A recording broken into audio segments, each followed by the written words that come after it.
एक बार की बात है, एक मकड़ी थी। उसने आराम से रहने के लिए एक शानदार जाला बनाने का विचार किया और सोचा कि इस जाले में खूब कीड़े मक्खियाँ फंसेंगी और मैं उसे अपना हार बनाऊंगी और मज़े से रहूंगी।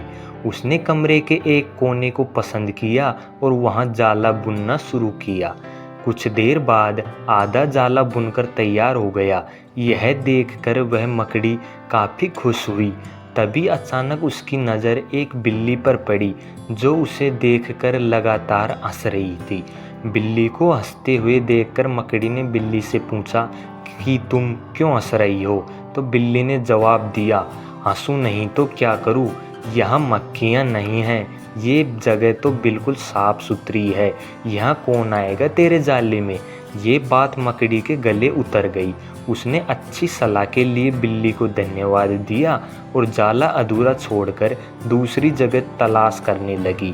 उसने इधर उधर देखा, उसे एक खिड़की नजर आई। फिर उसमें जाला बुनना शुरू किया। कुछ देर तक वह जाला बुनती रही। तभी एक चिड़िया आई और बोली मकड़ी का मजाक उड़ाते हुए, अरे मकड़ी, तू कितनी बेवकूफ़ है। तो मकड़ी ने कहा, क्यों? तो चिड़िया ने उसे समझाने लगी, अरे यहाँ तो खिड़की से तेज़ हवा आती है, यहाँ तो तू अपने जाले के साथ ही हवा के साथ उड़ जाएगी। मकड़ी को चिड़िया की बात ठीक लगी।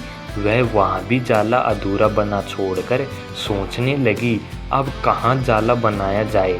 समय काफ़ी बीत चुका। अब उसे भूख भी लगने लगी थी। अब उसे एक अलमारी का खुला दरवाज़ा दिखा। उसने उसी में अपना जाला बुनना शुरू कर दिया। वह कुछ देर तक उस जाले को बुनती रही। जब वह जाला आधा बुनाक में आ गया, तभी उसे एक कॉकरोच नज़र आया जो उस जाले को देखकर अचरज भरी निगाहों से देख रहा था। उस कॉकरोच को इस तरह देखते हुए देखकर मकड़ी ने पूछा, इस तरह क्यों देख रहे हो? तो कॉकरोच बोला, अरे यहाँ कहाँ जाला बनाने चली आई हो? ये तो बेकार अलमारी है। अभी ये यहाँ पड़ी है, कुछ दिनों बाद इसे बेच दिया जाएगा और तुम्हारी सारी मेहनत बेकार चली जाएगी। यह सुनकर मकड़ी ने वहाँ से हट जाना ही बेहतर समझा था। अपने बार बार प्रयास करने से वह काफ़ी थक चुकी थी और उसके अंदर जाला बुनने की अब ताकत ही नहीं बची थी। भूख की वजह से वह परेशान थी। उसे पछतावा हो रहा था कि अगर पहले ही जाला बुन लेती तो अच्छा रहता, पर अब वह कुछ नहीं कर सकती थी।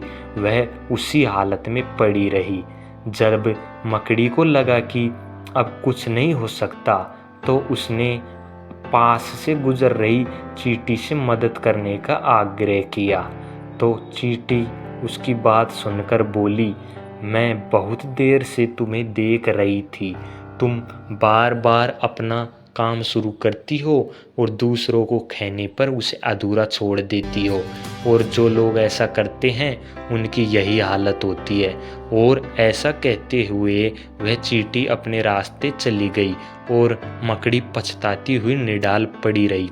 तो दोस्तों, इस कहानी से यह शिक्षा मिलती है कि किसी दूसरे के कहने पर हमें अपने कार्यों को बीच में ही नहीं छोड़ना चाहिए, बल्कि उसके सफल होने तक निरंतर प्रयास करते रहना चाहिए। तो दोस्तों, आपको हमारी ये कहानी कैसी लगी? अच्छी लगी तो चैनल को ज़रूर सब्सक्राइब करें।